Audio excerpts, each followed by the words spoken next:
안녕하세요. 오늘도 사연 살롱을 찾아주셔서 감사합니다. 서울에 살고 있는 60대 초반의 아줌마예요. 이젠 몇백억대 부잣집 사모님이 되었는데 아직도 꽁보리밥, 산나물, 오이냉국, 강냉이 좋아하고 시골 입맛 그대로네요.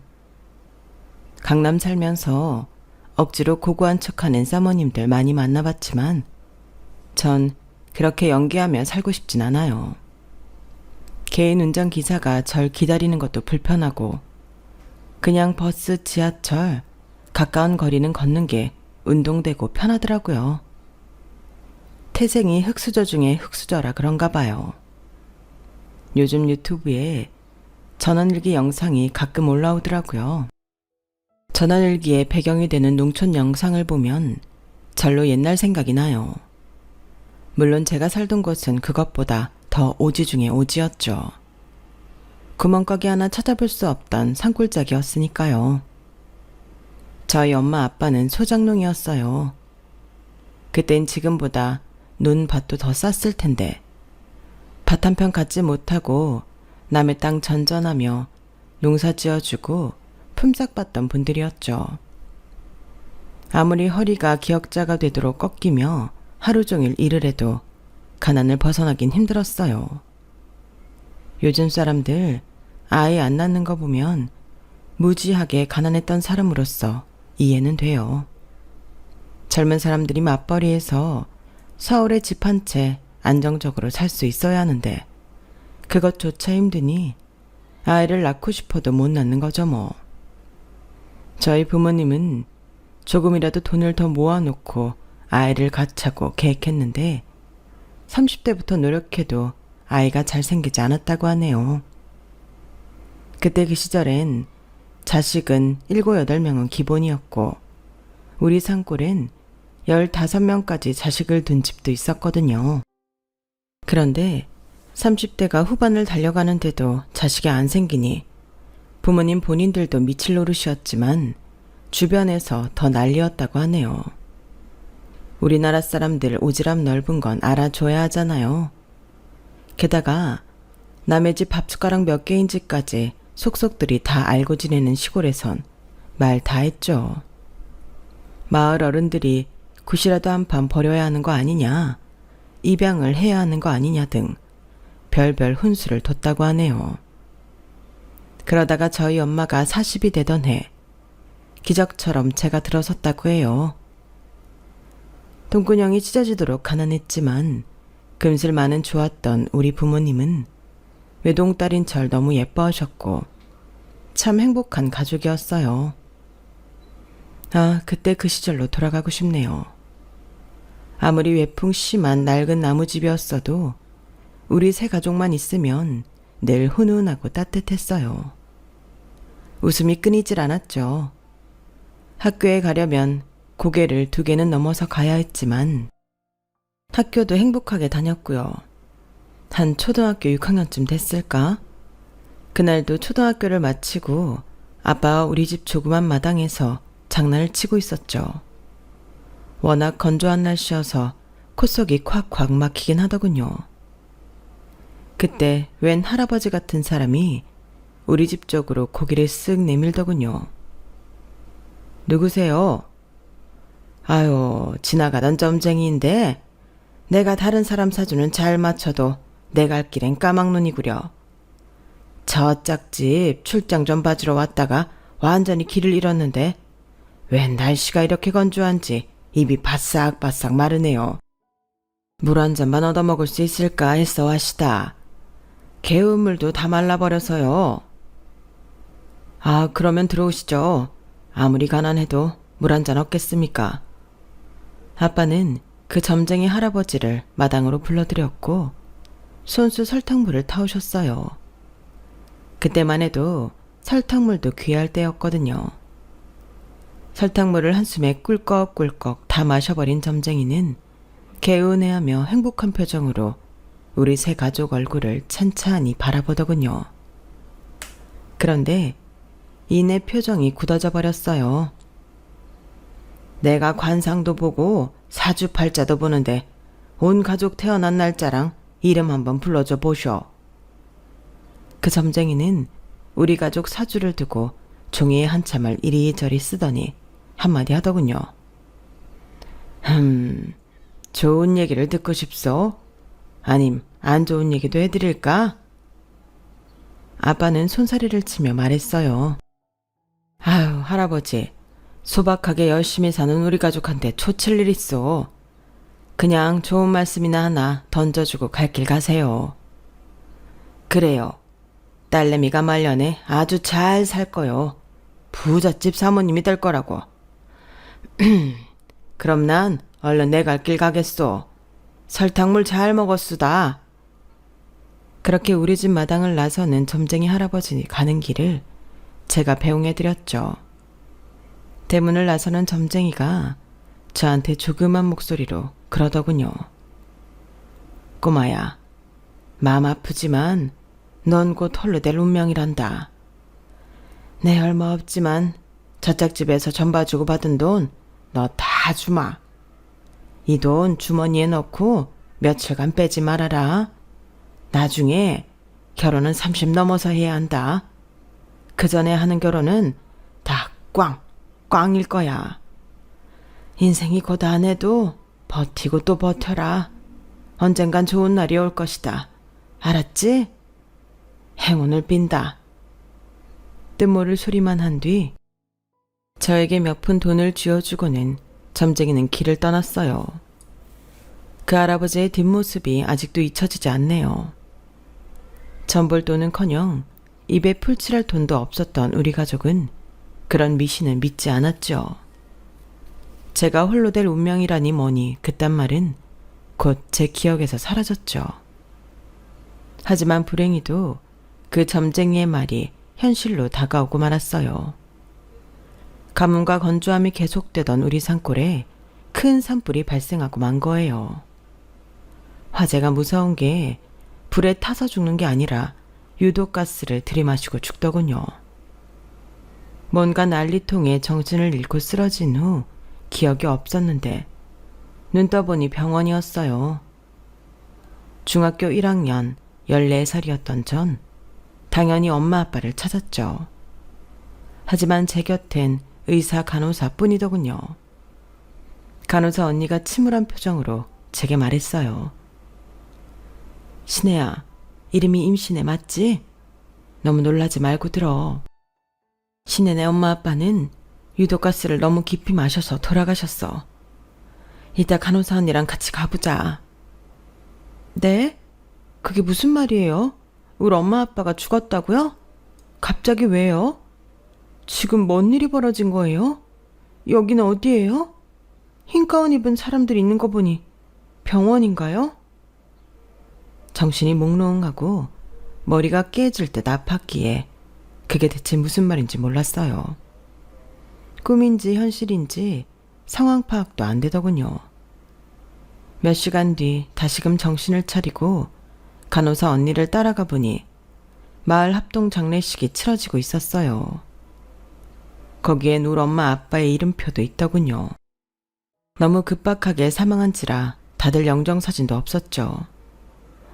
엄마, 아빠, 어떡해 나 혼자 살아요. 간호사 언니, 너무 무서워요. 그 자리에 앉아서 못 일어나겠더라고요. 귀신 100명이 날 땅으로 끌어들이는 것 같았어요. 옆에서 아무리 부축을 해줘도 전 몇 시간을 그 자리에 주저앉아 못 일어났네요. 나중에 알고 보니 그 산불로 인해 온 동네 사람 중 무려 7명이 사망하고 10수명이 쓰러졌더군요. 살아남은 사람들은 이 동네에 망조가 들었다며 난리가 났더랬죠. 병원에서 나와 반쪽만 불타서 아직 자리가 남아있던 마을회관에서 혼자 거지같이 살아야 했죠. 그런 저를 불쌍히 여기던 이장님께서 절 부르시고는 제안을 하셨어요. 저쪽 옆마을 이장댁에서 식모를 하나 구한다는데 너 그 댁에 들어가서 숙식 해결하고 돈 벌면서 학교 다니는 건 어때? 전 식모가 정확히 뭐 하는 건지도 모른 채 무조건 알았다고 했어요. 마을회관에서 쪽잠 자는 것도 이젠 지쳐갔거든요. 숙식을 해결해준다니 혼자 거지같이 살던 제겐 엄청난 제안이었죠. 그렇게 이웃 동네 이장집 식모살이를 시작했어요. 다니던 중학교는 그대로 다니면서 말이죠. 가서 보니 주인집 쌍둥이 아들, 딸들이 저와 중학교 동창생들이더군요. 아는 얼굴이 보이니 반가웠죠. 이장님 댁이 석중이 석순이네 집이었구나. 나 오늘부터 너희 집에서 같이 살게 되었어. 반갑다. 치, 엄마, 아빠, 왜 이런 거지 같은 애를 우리 집에 들여서 같이 살게 하는 거야? 아, 거지 꼬락서니 하건. 너 저기 개울가에 가서 몸 좀 씻어라. 땜새? 이름은 또 임신애가 뭐냐? 남자 좋아해서 맨날 임신만 하는 앤가 보지? 너 이런 대골 같은 집에서 일하게 된 걸 행운으로 생각해라. 대신 우린 같은 급이 아니야. 넌 여기 식모로 들어왔다고. 우리랑 같은 중학교 다닌다고 같이 놀려고 들면 안 돼. 일이나 열심히 해라. 응? 같은 반은 아니었지만 쌍둥이 년놈들이 싸가지가 바가지라는 건 익히 들어 알고 있었죠. 하지만 이 정도로 인성이 썩은 놈들인 건 같이 살면서 처절하게 느꼈네요. 첫날부터 절 이렇게 무시하던 걔네들은 그 후 6년간 제게 지속적으로 모욕을 줬더랬죠. 비단 제 동창생인 그 쌍둥이들 뿐 아니라 걔네 부모인 이장님 부부도 제게 얼마나 갑질을 해대던지요. 부모 없고 돈 없고 백 없는 서름에 거의 매일 눈물을 훔치며 헛간에서 잠이 들었어요. 중학교 2학년이 되던 무렵엔 급기야 저희가 다니던 학교가 다른 학교와 통폐합이 된다더군요. 더 이상 딱 한 대 다니던 버스도 가지 않는 시내의 한 중학교로 옮겨진다고 하더라고요. 자차로 통학할 수밖에 없는 곳이었어요. 빌부터 살며 식모살이 하던 제게 자차로 통학한다는 건 불가능한 일이었죠. 하지만 주인집 쌍둥이들은 이장님께서 트럭으로 통학시켜 주신다기에 저도 얻어 타볼까 하는 마음에 말씀을 드려봤죠. 하지만 돌아오는 반응은 뻔했어요. 야, 이년이 미쳤나? 네가 내 아들 딸하고 같아? 너까지 내가 손수 학교까지 모셔다 드려야 하냐? 이건 뭐 식모가 아니라 아주 상전 대접 받으려 하네. 너 이참에 학교 때려치고 오전 시간까지 하루 종일 이 집 살림 도맡아 해라. 그럼 내가 월급 더 쳐줄 테니. 아, 공부야 나중에 검정고시든 뭐든 하면 되지 않겠냐? 어떠냐, 내 제안이. 학교의 통학 자체가 불가능한데 제가 선택할 수 있는 여지는 없었어요. 그렇게 중학교를 중퇴할 수밖에 없었죠. 본격적인 식모살이를 했지만 약속과는 달리 주인 부부는 제게 월급을 더 주거나 하지 않았어요. 어린 마음에 거기서 쫓겨나면 갈 곳이 없다고 생각했고 그저 묵묵히 노예나 다름없는 생활을 하고 있었죠. 세월은 흘러 어느덧 20살이 되었어요. 동창이었던 주인집 아이들은 어렸을 적 인성 그대로 개망나니로 자랐죠. 쌍둥이 남자인 석중이가 자기 부모 지갑에 손을 대는 건 다반사였어요. 꼬리가 길면 밟히는 법, 주인집 마나님이 난리가 났더랬죠. 내가 여태껏 모아놓은 현금 다 어디 갔어? 내 방 치우는 사람 누구야? 너 임신해. 네가 내 방 담당이지? 오라, 네 년이 가져갔구나. 저런 커지년을 집에 들이는 게 아니었는데. 야, 너 무려 6년을 키워준 나한테 똥물을 뿌려? 얼른 내 돈 제자리 갖다 놓지 못해? 그건 내가 몇 년을 모은 돈인데 감히 손을 대? 도둑년 같으니라고. 전 너무 당황했어요. 어떻게 날 도둑이라고 몰아갈 수가 있지? 이 집에서 노예처럼 하루 종일 일만 하며 입 꾹 닫고 죽은 듯이 지내왔는데 너무 억울했죠. 사모님, 전 절대 안 훔쳤어요. 범인 말씀드려요. 석중이가 그동안 사모님 지갑에 계속 손댔던 거 모르고 계셨어요? 이번엔 전액 다 훔쳐갔나 보네요. 제가 한두 번 목격한 줄 아세요? 엄한 사람 잡지 말고 되게 귀한 아들 석중이한테 직접 물어보시라고요. 우리 아들, 네가 엄마 지갑에 손댄 거 맞아? 천연이 하는 말이 정녕 사실이란 말이다. 아니 엄마, 무슨 말씀을 그리 섭하게 하세요. 다 임신의 전연이 꾸며낸 말이에요. 나랑 엄마 사이를 이간질하려는 거라고요. 엄마, 저 재수없는 거 얼른 내쫓아버려요. 안 그러면 우리 집에 뭔 짓을 할지 모르잖아요. 쟤네 엄마 아빠도 집에 불 타서 죽었다면서요. 임신의 적에 우리 집에 불 질러버릴지 누가 알아요? 김석중.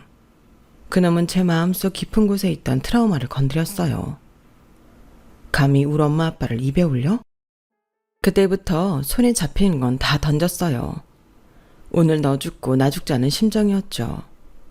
장독대 뚜껑이며 짱돌이며 흙이며 다 그놈을 향해 던졌어요. 이내 곧 머슴이며 식모들이 다가와 절 말려서 그만뒀지만 너무너무 서럽고 억울했죠. 야, 너 우리 아들 죽일 셈이야? 오늘 저녁에 짐 싸서 당장 나가도록 해. 너 내가 경찰에 신고하는 것만 해도 감지적지 해라. 얼른 내 눈앞에서 사라져. 주인 아주머니로부터 식모살이 해고 통보를 받고는 더욱 분했죠. 6년을 식모로 일하며 받은 월급은 목이 피만큼도 안 됐기에 제가 모아놓은 돈도 거의 없었어요. 그대로 집을 나갈 순 없었죠. 그날 밤 짐을 싸고는 쌀 뒤주 뒤쪽으로 손을 쭉 뻗었어요. 6년을 집안 구석구석 청소하며 다 알다 보니 그곳의 주인 댁이 금덩이를 보관하고 있던 걸 알고 있었거든요. 금송아지 한 마리를 덥석 집어 제 짐 보따리에 넣었죠. 그리고는 종이에 크게 글씨를 쓰기 시작했어요. 한 10장은 쓴 것 같아요. 주인집 아줌마는 느티나무 옆집 박씨 아재랑 매일 밤 떡방아 찌는 사이다. 이 집 늦둥이 아기는 박씨 아재의 아들이다. 이건 저만이 알고 있는 비밀이었어요. 이 가족에게 분란을 일으키기 싫어 주인집 아저씨한테는 말씀 안 드리고 있었지만 더 이상 이 집안의 평화를 지켜줄 필요가 없었죠. 폭탄 발언을 쓴 10장의 종이를 이 집 여기저기 그리고 동네 여기저기에 붙여놓고는 전 유유히 서울로 향했어요. 제가 한 행동의 여파는 나중에 동창의 입을 통해 확인할 수 있었어요. 그 주인 아줌마는 늦둥이 아기와 함께 남편에게 쫓겨나다시피 이혼당했다고 하더군요. 뒤늦게 안 사실이었지만 꼬수었어요. 그렇게 아무 연고도 없는 서울로 올라온 저는 살기 위해 무슨 일이든 해야 했어요. 이 직업 저 직업을 전전하다가 주인 할머니께서 너무 친절히 대해주셨던 기사식당 일에 정착하게 됐죠. 착실히 식당 일을 배우고 있었는데 주인집 할머니께서 갑자기 말기암 선고를 받았다며 제게 마치 유언처럼 하소연을 하시더군요. 선혜야, 내가 죽기 전에 내 외동아들 장가를 보내고 죽어야겠는데 이놈이 도통 여자를 만날 생각을 안 하는구나. 38살이라 다 늙은 노총각이긴 한데 공무원이고 얼굴도 반반하니 꼭 여자처럼 예쁘게 생겼어. 내가 자리를 한번 주선할 테니 만나보는 게 어떻겠니? 네가 내 며느리만 돼준다면 여기 가게 물려받아서 하고 보증금도 다 네 거고 조그맣긴 하지만 살고 있는 집도 네 이름으로 해줄게. 어떠냐? 제 나이 그때 당시 21살이었으니 무려 17살 차이긴 했지만 주인 할머니의 제안에 솔깃하여 한번 만나보기로 했죠.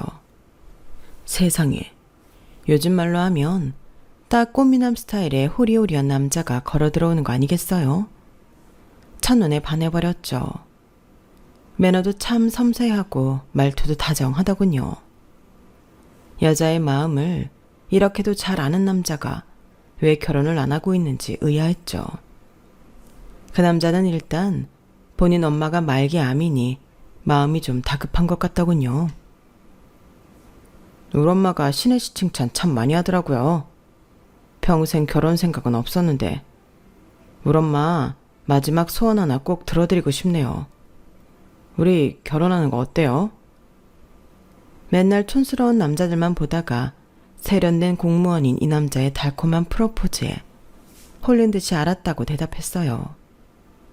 그렇게 우린 첫 만남에 결혼을 약속하고 결혼식까지 딱 한 달 만에 치렀죠.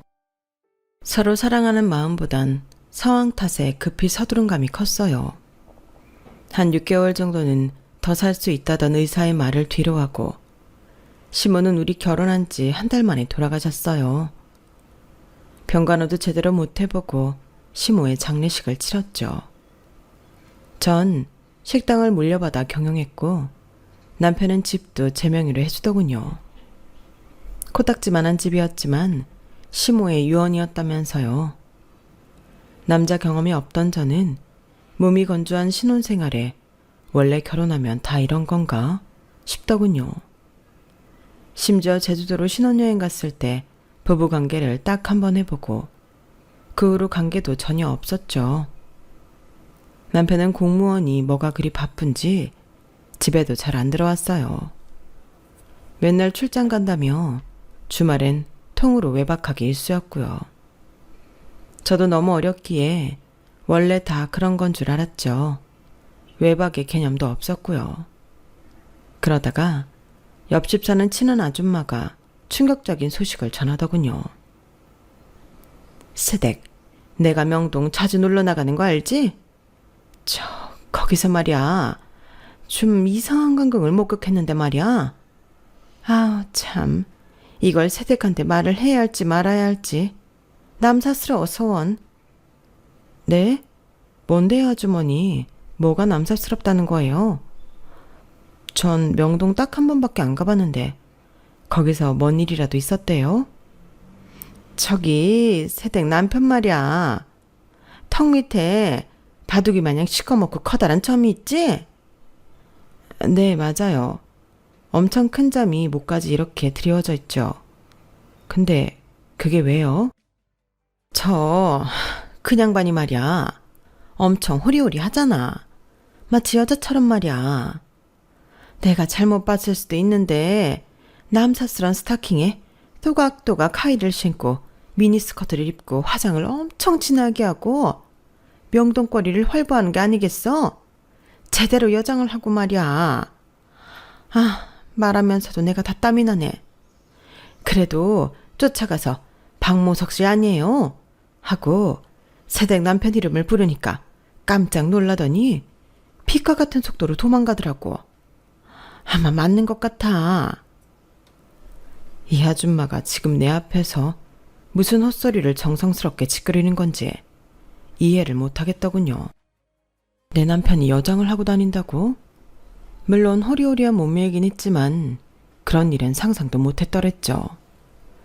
너무 혼란에 빠져 멍하니 있다가 남편이 절대 손도 못 대게 하는 자물쇠 달린 상자가 보이더군요.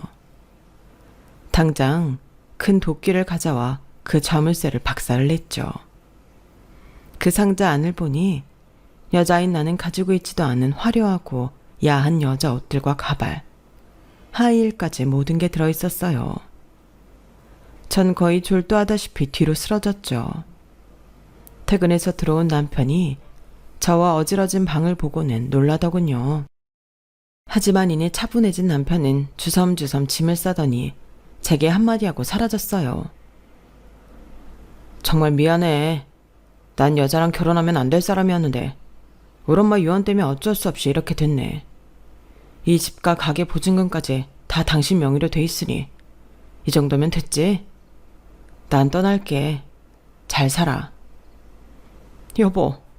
여보, 뭐가 됐다는 거야? 나 혼자 잘 먹고 잘 살으라는 거야? 무슨 변명이라도 내게 더 해야 하는 거 아니야? 이게 다 뭐야? 대체 당신 정체는 뭐냐고. 제 말에 대꾸도 않고 남편은 그 길로 집을 나갔어요. 남편 대신 남편의 변호사가 식당으로 몇 번 찾아왔고 우리의 이혼 절차는 매우 신속하게 마무리되었죠.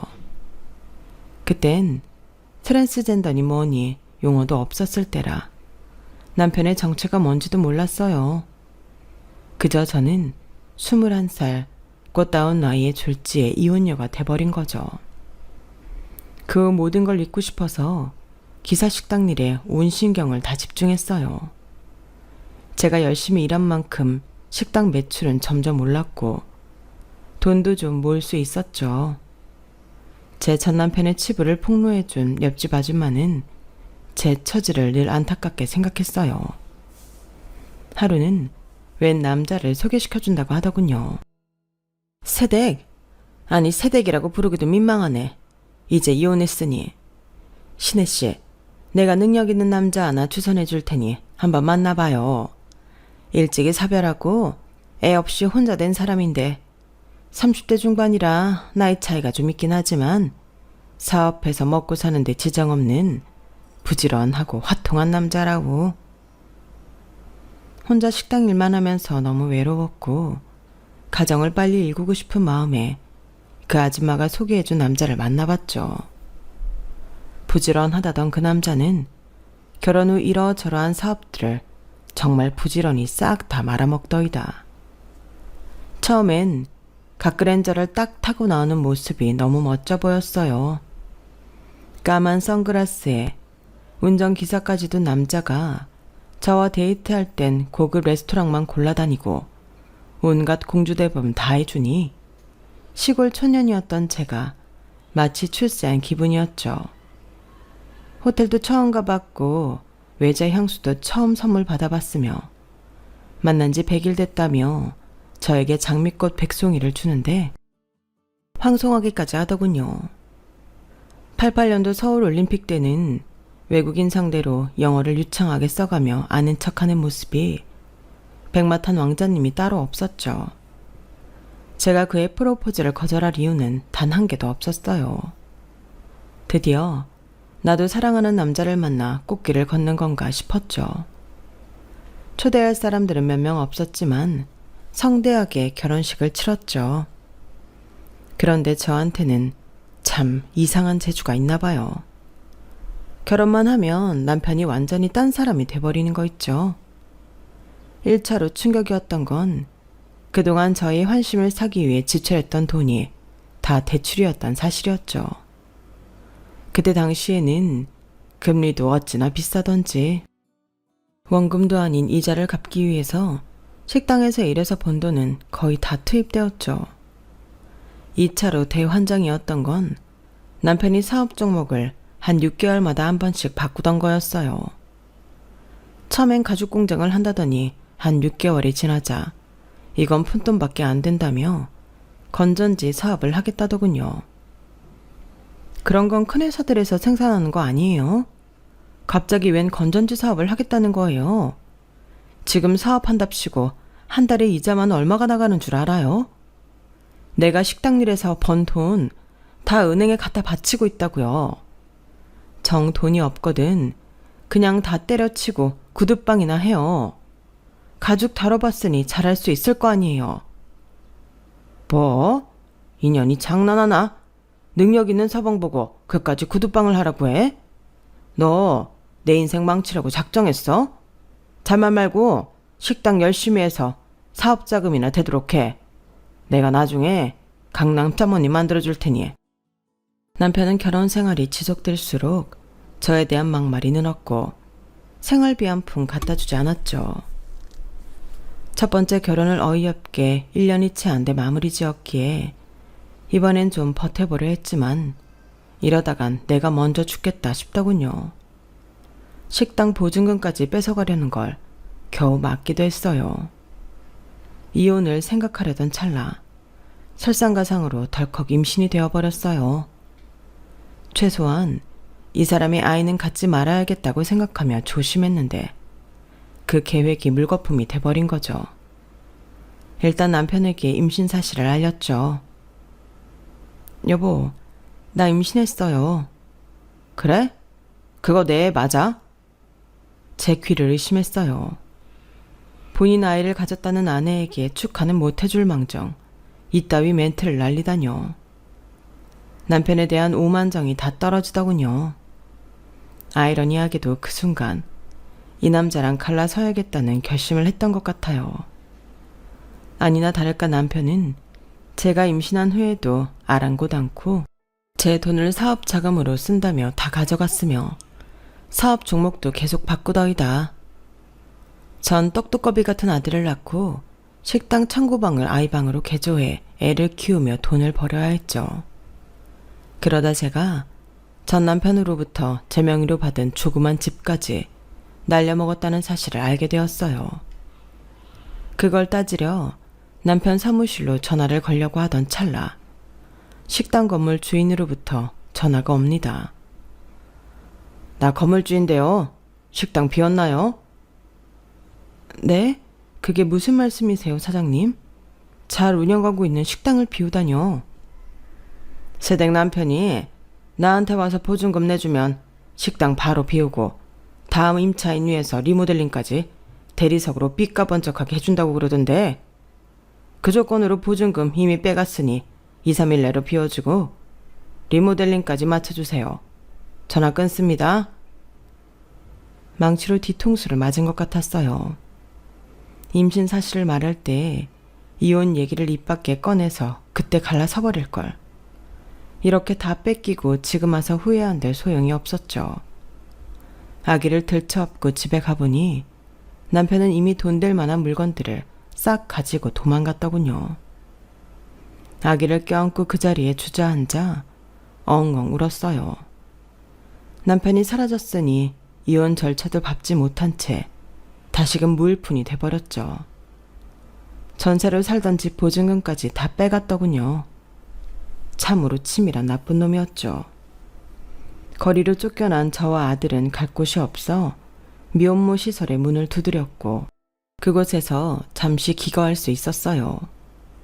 그 후 어떻게 제가 있는 곳을 알았는지 천하의 나쁜 남편놈은 찾아와서 아들은 볼 생각도 안 하고 이혼만 해달라고 요구하더군요. 참으로 뻔뻔하게 그제없었죠. 하지만 그 제안이 반가웠어요.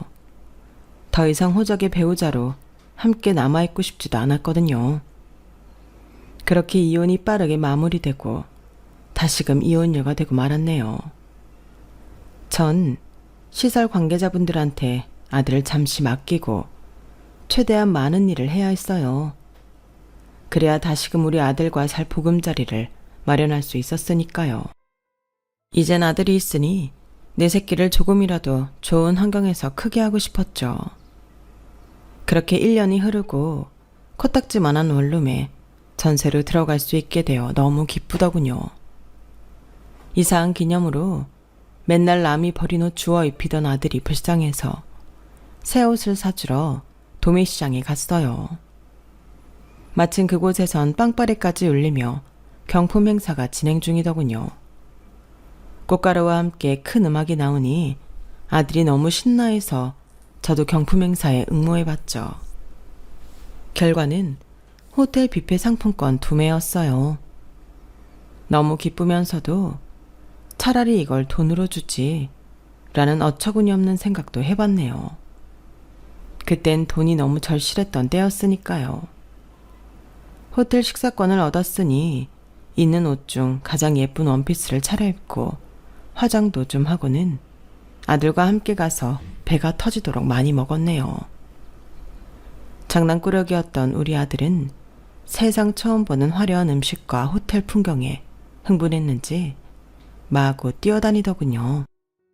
제가 크게 혼내봤지만 도무지 말을 안 들었어요. 천방지축 아들내미는 토마토 주스가 담긴 컵을 들고 뛰다가 어느 신사분과 쾅 하고 부딪혔어요. 아, 죄송합니다, 선생님. 저희 아들이 호텔 뷔페를 처음 와봐서 사고를 치고 말았네요. 토마토 주스 때문에 양복 버리셨는데 제가 세탁비 꼭 물어드리겠습니다. 얼마쯤이면 될까요? 그 신사분 옆에 비서로 추정되는 사람이 큰 소리를 내더군요. 아니 아줌마, 애 단속을 잘 하셔야죠. 우리 회장님 바로 다음 회의 가셔야 하는데 어쩌실 거예요? 그 신사분은 오히려 그 상황이 재밌다는 듯 웃으며 말했어요. 아, 김 비서, 괜찮아요. 아이는 안 다쳤나요?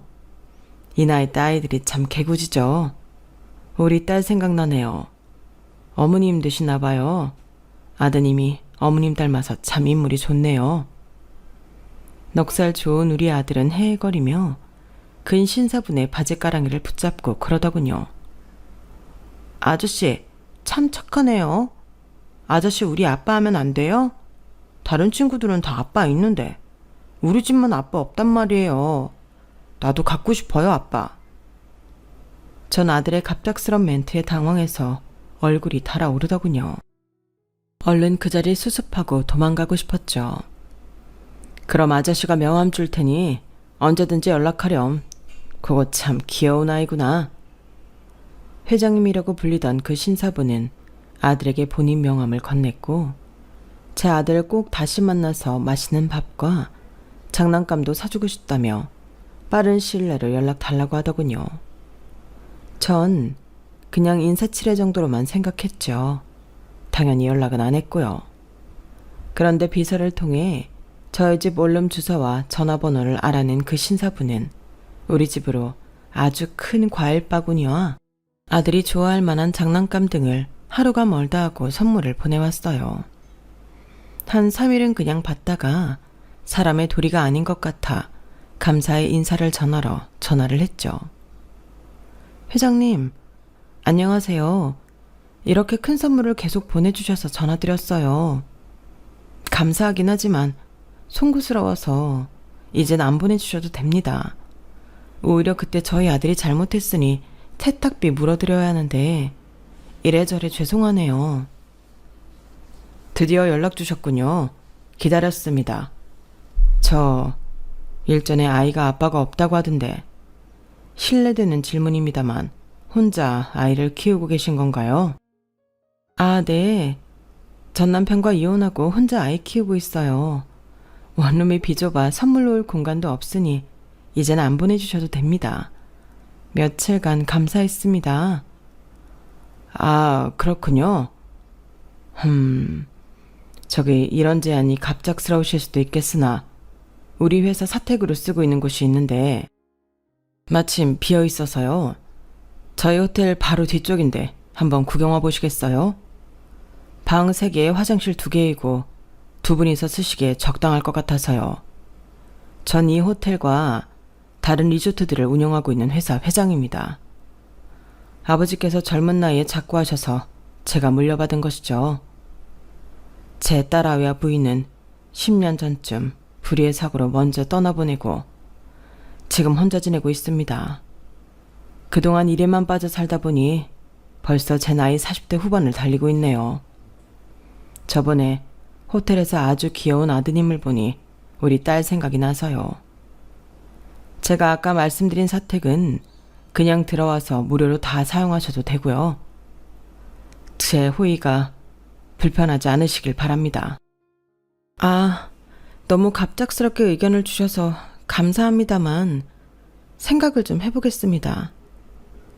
그야말로 뜬금없는 회장의 제안에 가슴이 쿵쾅거리더군요. 어떻게 해야 할지 판단도 안 섰고요. 괜히 사택에 들어가서 산다고 했다가 쫓겨나면 우리 아들한테도 상처가 될 것 같아서 예전의 일들도 있고요. 거절의 의사를 표시했죠. 그러자 며칠 후 그 회장이란 사람이 직접 원룸으로 선물 보따리를 들고 찾아오더군요. 아저씨, 우리 아빠 하려고 찾아온 거예요? 야호, 우리 아빠 하면 나 장난감 더 사줄 거예요? 저와 회장님, 그리고 우리 아들 도철이는 한바탕 크게 웃었어요. 그걸로 게임은 끝이었죠. 우리 아들이 이렇게 좋아하는 사람이라니. 그 후로 회장님은 저한테 참 신사적으로 잘 대해줬어요. 나이 차이가 저와는 19살이나 났고 빈부의 차이도 커서 좀 어렵긴 했지만 허세 부리지 않고 인간적으로 잘 대해주더군요. 여자 대 남자로 연애를 시작한 지 3년이 지났을 때 바닷가에서 실가락지를 끼워주며 무릎 꿇고 프로포즈 했어요. 내가 도철이 진짜 아빠가 되어주고 싶어요. 신혜 씨, 당신의 든든한 남편이 되고 싶고요.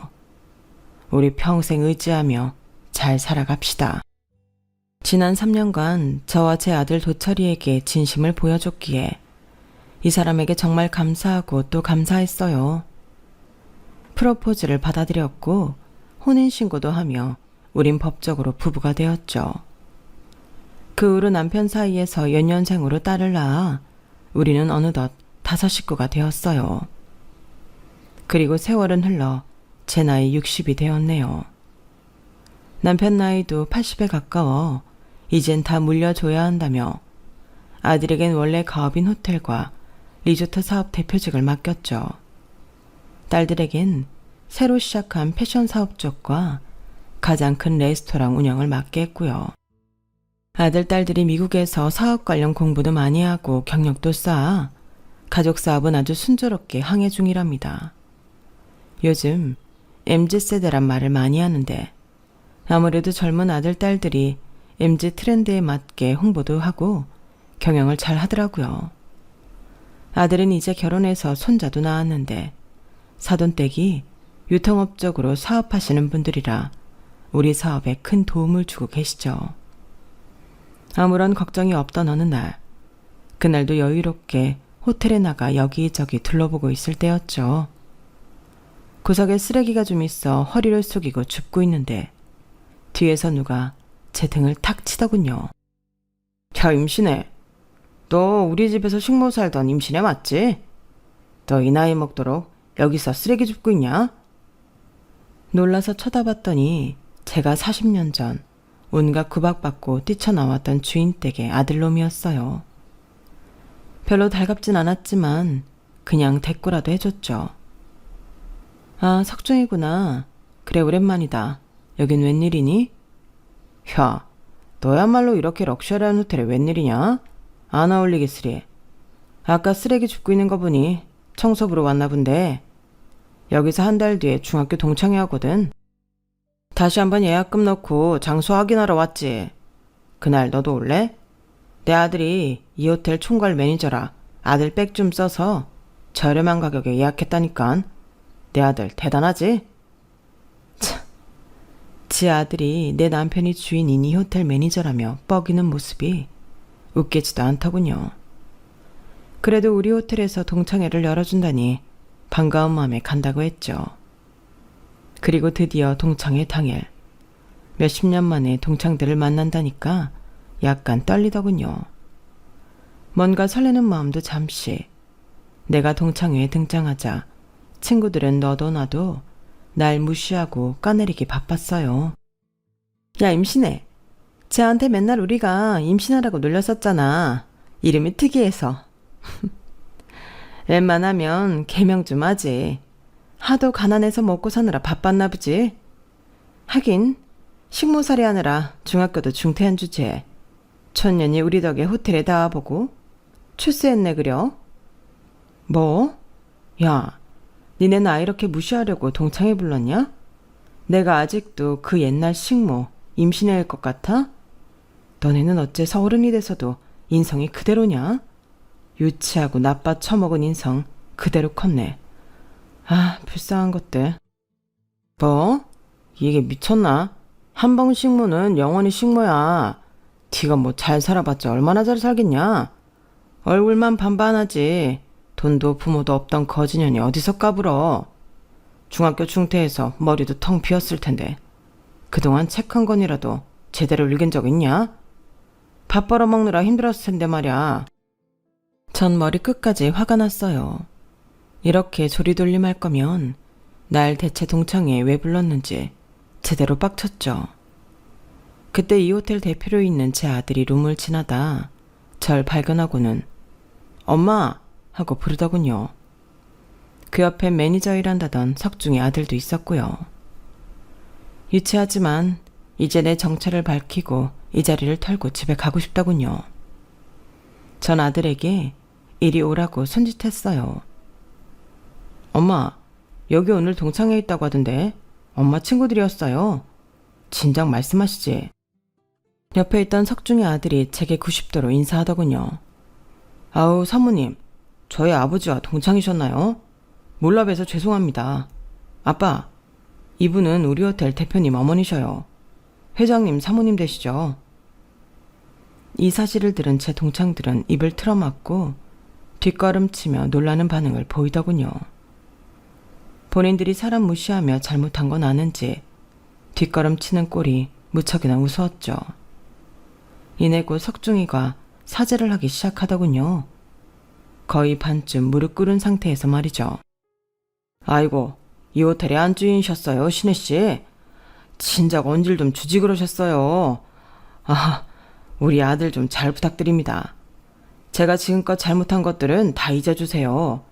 높은 분 앞에서 큰 결례를 범했네요. 죄송합니다. 야, 김석중. 넌 예나 지금이나 사람이 덜 됐어. 내가 부자라는 게 밝혀지니까 굽신대는 꼴이. 아, 기도 안 찬다. 아들아, 석중의 아들. 그러니까 매니저 계약 기간이 얼마 안 남았다고 하지 않았니? 그거 대체할 사람 많다고 생각한다. 요즘 인재가 넘쳐나는 시대잖니? 매니저, 이제 다른 직장 알아봐요. 그에 비해 그 아들이지 뭐 따져볼 필요가 있겠어? 아들아, 엄마 말 알아들었지? 이 사람들 엄마가 옛날에 가난할 때 날 미치도록 무시하던 사람들이야. 인간 같지도 않은 것들. 예약 시간 끝나면 칼같이 다 내쫓아버려. 석중이와 석중의 아들이 달려나와 날 만류했지만 제 뜻은 완고했어요. 호텔 대표인 우리 아들도 화가 나서는 계약직이었던 매니저 계약 기간이 끝나는 대로 바로 잘라버렸죠. 이런 사실을 알면서도 동창의 녀석들은 자기 자식 취업 자리를 알아봐달라며 제게 전화를 해대더군요. 벨도 없는 미친 것들이라고 생각 들었어요. 약자에게 강하고 강자에게 한없이 약한 것들. 그들의 취업 청탁을 다 개무시하고 욕지거리를 박아줘 버렸죠. 몇십 년 만에 욕한 것 같네요. 현재 남편과 결혼하여 소위 강난 사모님으로 평온하게만 몇십 년을 살아왔는데 다시금 과거에 온갖 무시와 모욕을 당했던 기억들이 되살아났거든요. 적어도 저희 아이들만큼은 앞으로 그렇게 야비하게 살지 말라고 단단히 교육시켰네요. 이미 장성한 자녀들이지만 아버지 덕에 운 좋게 얻은 부와 명예를 좋은 방향으로 사용하도록 가르치겠습니다. 제 이야기 들어주셔서 감사합니다. 여러분의 앞날에도 기적과 같은 일들이 많으시길 바라며 건강하세요. 여러분, 사연 댓글에 응원과 현명한 조언 부탁드려요. 좋아요와 구독은 저에게 큰 힘이 됩니다. 오늘도 좋은 일 가득하세요.